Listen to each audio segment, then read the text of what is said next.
Here's something nobody talks about. Right now, while you're watching this, there are millions of people scrolling through their feeds who will never leave a trace. No posts, no stories, no updates.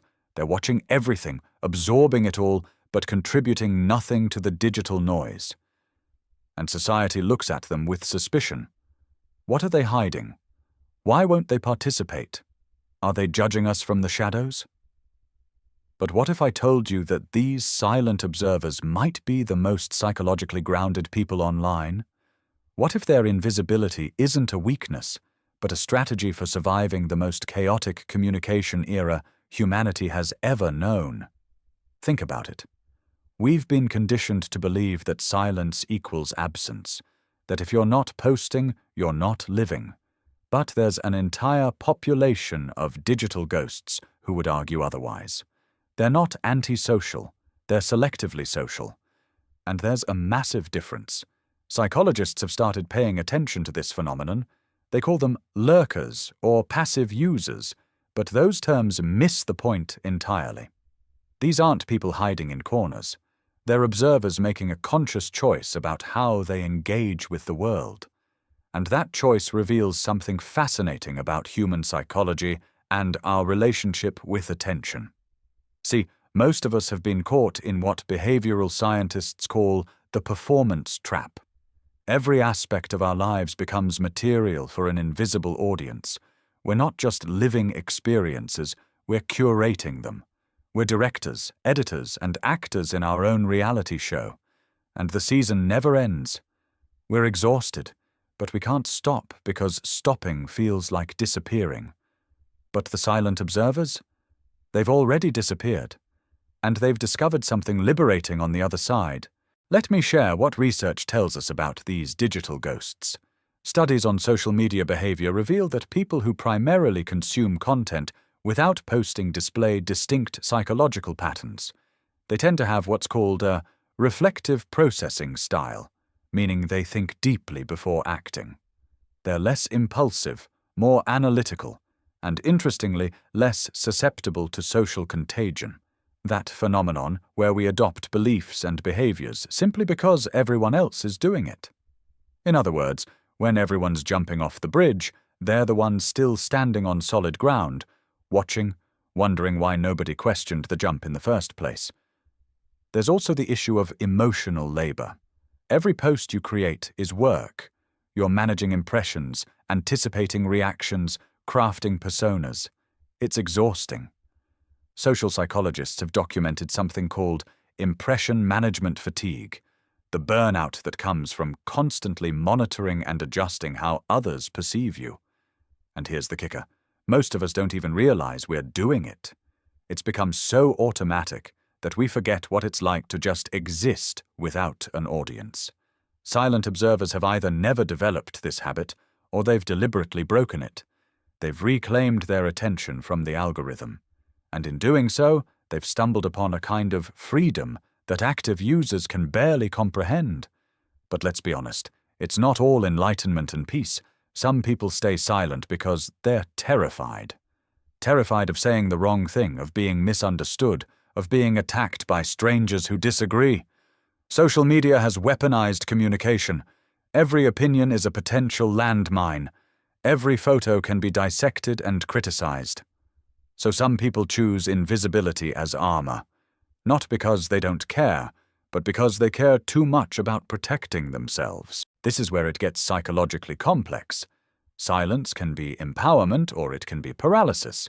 It can be a deliberate choice or a fearful retreat. And understanding which one it is makes all the difference. There's a concept in psychology called self-determination theory. It suggests that humans need three things to thrive: autonomy, competence, and relatedness. Social media promises all three, but often delivers the opposite. We feel controlled by algorithms, incompetent compared to highlight reels, and disconnected despite being constantly connected. Silent observers often recognize this disconnect instinctively. They sense that something about the transaction doesn't add up. You give your attention, your data, your emotions, and in return, you get likes. It's a bad deal, so they stop dealing. But here's where it gets really interesting. When you stop posting, something unexpected happens. You start noticing things, patterns, behaviors, the way people perform grief, the way joy gets packaged into brand-safe content, the way everyone's trying so desperately to seem effortless. You see the machinery behind the magic, and once you see it, you can't unsee it. Silent observers become accidental anthropologists, studying human behavior in its most amplified form, and what they witness often reinforces their decision to stay silent. Because if everyone's performing, then authenticity isn't just rare, it's nearly impossible. And if you can't be authentic, what's the point? Let me tell you about a psychological phenomenon called the spotlight effect. It's our tendency to overestimate how much others notice us. We think everyone's watching, judging, remembering, but research shows they're not. Everyone's too busy worrying about their own spotlight to notice yours. Silent observers understand this intuitively. They know that their absence isn't noticed nearly as much as they might fear. Life goes on. The feed keeps moving. Nobody's waiting for your update. And there's something deeply humbling and liberating about that realization. You're not the main character. You're barely even a side character. You're an extra in everyone else's story, just as they're extras in yours. And once you accept that, the pressure to perform evaporates. Now, let's talk about memory. Here's something strange about the social media age. We're documenting more than ever, but remembering less. There's research suggesting that when we photograph or post about an experience, we actually remember it less vividly. The act of capturing it outsources the memory. We trust the device to remember for us, so our brains don't bother. Silent observers, by not documenting everything, might actually be experiencing life more deeply. They're encoding memories organically, feeling moments fully rather than fragmenting them into shareable pieces. Think about the last truly memorable moment of your life. Not the one you posted, the one you felt. Chances are it wasn't documented. It was raw, unfiltered, unrehearsed. It was real, and it belonged entirely to you. That's what silent observers are protecting, the sacred space of unshared experience. But society doesn't make it easy for them. There's social pressure to participate, to contribute to the collective documentation of existence. When someone asks, "Why don't you ever post?" there's an implicit judgment. You're weird. You're secretive. You're missing out. But silent observers are asking a different question. Missing out on what, exactly? The anxiety, the comparison, the endless scroll that leaves you feeling empty? There's a term in digital wellness research, FOMO, fear of missing out. But silent observers experience something different. JOMO, joy of missing out. They've discovered that absence from the digital circus doesn't mean missing life. It means experiencing more of it.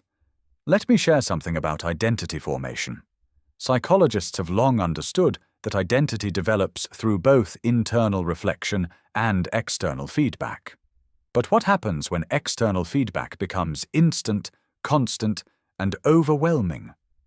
Your sense of self becomes unstable, constantly adjusting to the latest reactions. You lose the thread of who you actually are beneath all the personas.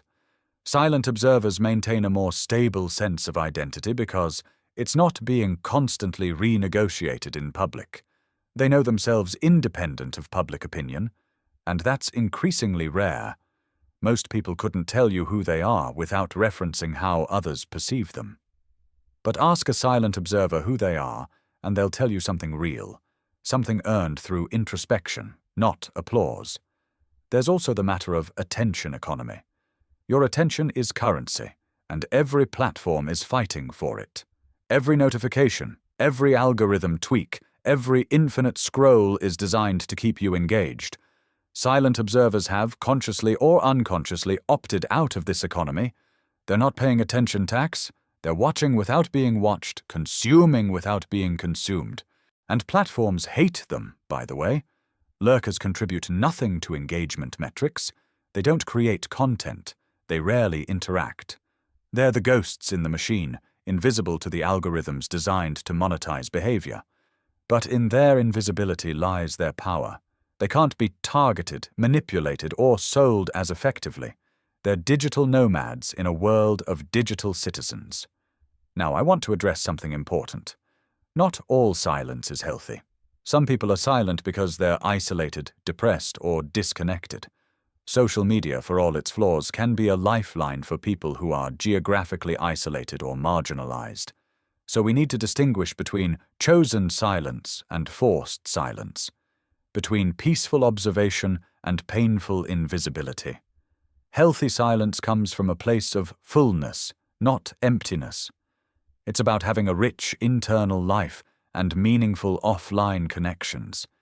It's about choosing quality over quantity in your relationships. Unhealthy silence comes from fear, shame, or lack of opportunity. It's about feeling voiceless, not choosing silence. And that distinction matters enormously. But for those who choose silence from a position of strength, what they've discovered is profound. They've learned that you don't need to broadcast your existence to validate it. That worth isn't measured in followers. That connection isn't measured in comments.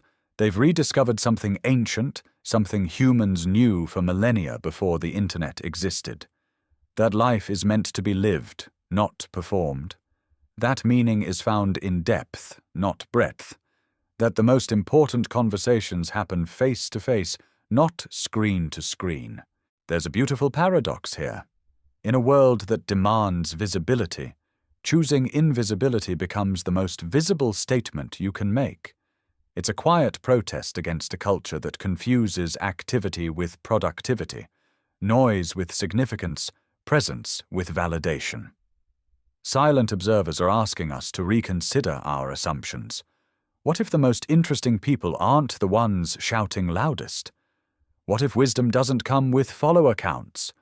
What if the examined life isn't the one everyone's examining, but the one you're examining yourself? Here's what silent observers understand that performers often don't. Every moment you spend curating your life for others is a moment you're not fully present in your own life. Every thought you convert into a caption is a thought you've processed for external consumption rather than internal understanding. Every experience you photograph is an experience you're viewing through a lens rather than living through your senses. And gradually, without realizing it, you become a stranger to yourself. You know your brand, but not your soul. You know your image, but not your truth. And that disconnection creates a hunger that no amount of engagement can satisfy. The research on social media and mental health is complex, but one finding emerges consistently. The more passively you use social media, just observing without posting, the less harmful it tends to be to your well-being. Active use, especially when driven by need for validation, correlates with increased anxiety, depression, and dissatisfaction. Silent observers have accidentally stumbled into the healthier use pattern, but perhaps it's not accidental at all. Perhaps they're listening to something the rest of us have drowned out with notifications. An inner voice that says, "Not everything needs to be shared. Not every thought needs an audience. Not every moment needs documentation. Some things are precious precisely because they're private." In the end, the psychology of people who don't post isn't about rejection. It's about selection. They're not rejecting connection. They're selecting deeper forms of it. They're not rejecting expression. They're choosing more authentic channels for it. They're not rejecting community. They're being more intentional about where they find it. And maybe that's the lesson for all of us. That in a world drowning in content, silence isn't emptiness. It's fullness. It's the space where real thoughts can form, where genuine emotions can be felt, where authentic identity can emerge. The silent observers aren't missing out. They're tuning in to themselves, to reality, to what actually matters.